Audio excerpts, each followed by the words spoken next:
देख रहा हूँ बच्चे खुश हैं। बच्चे सब लोग खुश हैं। It was very spontaneous. खुश इसलिए है, मैं समझता हूँ उन्हें, इन बच्चों को इस परिसर में आनंद आता है, आनंदित होते हैं, खुश रहते हैं। तो हमें ये समझना चाहिए यहाँ का जो शिक्षा व्यवस्था का उद्देश्य पूरा हो चुका है। सच्चा शिक्षा और या आदर्श शिक्षा उसी को कहेंगे जहां बच्चे खुशी से सीखते हैं और सीखने में आनंद पाते हैं। हम इस वार्षिक उत्सव के दौरान प्रारंभ से ही कई कार्यक्रमों को इस मंच पर देखा, इन बच्चों द्वारा प्रस्तुत कार्यक्रमों को इस मंच पर देखा, तरह तरह के कार्यक्रम को देखा, छोटे बच्चों का, शिशुओं का, छोटे बच्चों का, बड़ों का और हाई स्कूल के बच्चों का। कोई एक्शन सॉन्ग, कोई डांस, कोई ड्रामा, कोई गीत, कोई कविता, तरह तरह का विभिन्न प्रकार के कार्यक्रम को देखा। और हर कार्यक्रम में अलग अलग प्रतिभाएं, अलग अलग क्षमताओं का प्रदर्शन हुआ है। शिक्षा वही है जहां हम बच्चों में निहित, बच्चों के अंदर जो क्षमताएं हैं उसे पहचानते हैं और उन्हें अच्छे वातावरण में, अच्छे माहौल में और अच्छे परिवेश में छेड़ते हैं और उसको उभारने का ये समारोह इस तरह संपन्न नहीं होता। आनंदपूर्वक, खुशी से और मौज मजाक के साथ बहुत ही स्वादिष्ट, बहुत ही टेस्टी कार्यक्रम हमारे सामने इन बच्चों ने प्रस्तुत किया। कार्यक्रम के दौरान कई विषम समस्याओं को भी हमारे सामने लाया। कहने का मतलब यह है, शिक्षा मात्र क्लासरूम में नहीं होना चाहिए, बंद दीवारों के अंदर नहीं होना चाहिए। शिक्षा एक्सटेंड भी होना चाहिए, बाहर चलना चाहिए। विद्यालय से बाहर भी शिक्षा की व्यवस्था बढ़ना चाहिए।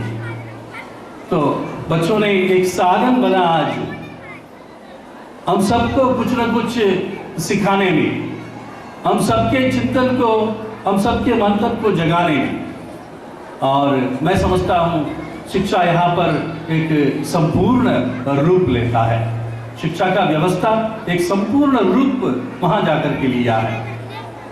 जो सूचनाएं प्राप्त होती है, जो बातें बच्चे सीखते हैं और उन्हें अपने आप में ग्रहण कर उसे दोबारा दोहरा कर समाज के उन्नति के लिए और समाज के विकास के लिए और दूसरों की भलाई के लिए जब उसको इस्तेमाल करेंगे, वो वास्तव में शिक्षा है।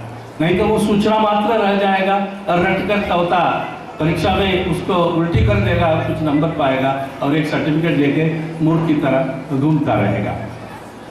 यहाँ इस व्यवस्था में जो बच्चे शिक्षा प्राप्त करेंगे वो समाज के अच्छे नागरिक बनेंगे, जिम्मेदार व्यक्ति बनेंगे और सेंसिटिव इंडिविजुअल्स जिसे कहा जाए, सेंसिटिव व्यक्ति वो बनेंगे हमारे लिए, इस समाज के लिए। मैं इस विद्यालय के प्रबंधन को बधाई देना चाहता हूँ। बहुत वर्ष पहले, मेरे ख्याल से 1995 में शायद होगा, मैं एक बार यहाँ के एक सिस्टर के साथ जीएम टेलीकॉम्स के पास गया था। एक गांव में एकांत में कॉन्वेंट है, यहाँ इनके लिए एक टेलीफोन कनेक्शन की आवश्यकता थी। वो टेलीफोन कनेक्शन चाहिए था। कई बार उस समय जो जीएम हुआ करते थे, उनका नाम अभी भी मुझे याद है, उनके पास मैं गया था। एक बार सिस्टर को लेके गया था, तो वहाँ इसी तरह कॉफ़ी पी करके, दफ्तरों में कॉफ़ी पिला कर ही भेज देते हैं लोगों को। तो कॉफ़ी पी करके जब कन्वर्सेशन चल रहा था, जीएम साहब एसडीएम साहब को बुलाया। एसडीएम साहब से मुआयना मांगे, ये जो पोल लगना था सिस्टर के लिए, लाइन खींचना था, सिस्टर का फोन कनेक्शन लगना था, क्या रिपोर्ट है? कहा कि साहब सब पास हो गया, लेकिन क्यों फोन चालू नहीं हुआ? कहा कि सिस्टर लोग ऐसे गांव में जाकर के एक विद्यालय खोला है, वहां जाने के लिए गड्ढा खोदने के लिए भी मुश्किल है, जितने पोल भी लगाएंगे लगा देंगे, लेकिन न तो सड़क है, न पगडंडी है, न बेड़ी है, वहां जाने के लिए गड्ढे खोदने के लिए, पोल लगाने के लिए व्यवस्था साहब बहुत मुश्किल है। गिरोधरा साहब थोड़ा सा गरमा गए, कहे क्या शिक्षा शहर में ही खोला जाएगा, गांव में ही खोला जाएगा, तुम्हें जाना पड़ेगा, एक हफ्ते के अंदर ये पोल लगना है। कहने के मतलब गिरोधरा साहब को ये अनुमान हुआ शिक्षा कहाँ होना चाहिए, गांव के इलाके में, शहर से हटकर के इलाके में, वहां समाज के बीच में शिक्षा की व्यवस्था होना चाहिए। ये एक चुनौती है, ये सबके लिए एक चुनौती है, चाहे वो सरकार हो या प्राइवेट संगठन हो या धर्म समाज जैसे सिस्टर लोगों का हो या डायसिस का हो या आईएमएस का हो, ये एक चुनौती है। हम बधाई देते हैं सिस्टर लोगों को, इस चुनौती को उन्होंने उसी समय से 93 से अपनाया और उसको सामना कर यहाँ तक पहुँच गए, उसके लिए हम बधाई देते हैं, हम अपनी ओर से अपनी तरफ से। और यहाँ के जनता से हम इतना कहना चाहेंगे, आप लोग सौभाग्यशाली हैं, आपको एक भाग्य मिला है, आपके मोहल्ले में, आपके बीच में इतनी अच्छी व्यवस्था शिक्षा प्राप्त करने का। मैंने कहा शिक्षा न केवल पुस्तक से सूचनाएं रखना, लेकिन यहाँ निर्माण का कार्य चल रहा है, व्यक्तित्व का निर्माण का कार्य चल रहा है, इसे सराहना चाहिए, इस मूल्य को समझना चाहिए और इसमें हमारा संगत होना चाहिए। नहीं तो आप इसी तरह अदालत में खड़ा रहेंगे, माताएं भी बुलाई जाएंगी, बाप भी बुलाया जाएगा और डॉक्टर साहब भी बुलाए जाएंगे और मास्टराइन भी बुलाए जाएंगे। ये नौबत ना आए हमारे सामने, आप अदालत जाने के लिए तैयार मत रहिए, है ना, बच्चे के साथ आनंद बनाने के लिए तैयार रहिए, उस बच्चे पर गर्व करने के लिए तैयार रहिए। तो इतना गुजारिश करके अभिभावकों से मैं अपने वाणी को विराम देता हूँ। इस विद्यालय पर ईश्वर का आशीर्वाद हो, सभी नागरिकों का सहायता इन्हें प्राप्त हो और हम सबका भी सहायता जब जब आवश्यक है हम भी तैयार रहेंगे साथ देने के लिए, हाथ बढ़ाने के लिए। इतना कहकर पुनः एक बार विद्यालय के प्रधानाध्यापिका सिस्टर फर्नांडा, उनके साथ के सभी साथी लोग, टीचर्स और हर एक बच्चे को बधाई देते हुए, विशेषकर जो बच्चे इस मंच पर कार्यक्रम प्रस्तुत किए हैं उन्हें बधाई देते हुए, ईश्वर से आशीर्वाद मांगते हुए मैं अपने शब्दों को समाप्त करता हूँ। धन्यवाद, जय हिंद।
नचदी में भीज गई पसीने नाल सारी नी किते च मैं ना जोर लाया पहली बारी नी कोई खुश होया मारी बाकी चोपरा गई सी काम पे बड़ी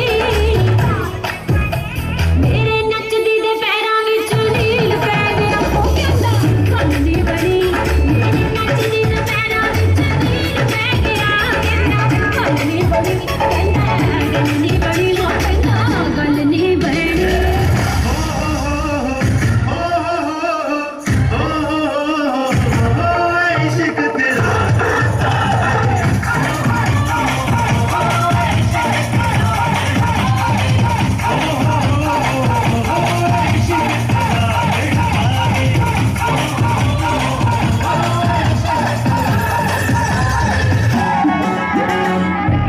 It's my empire, empire.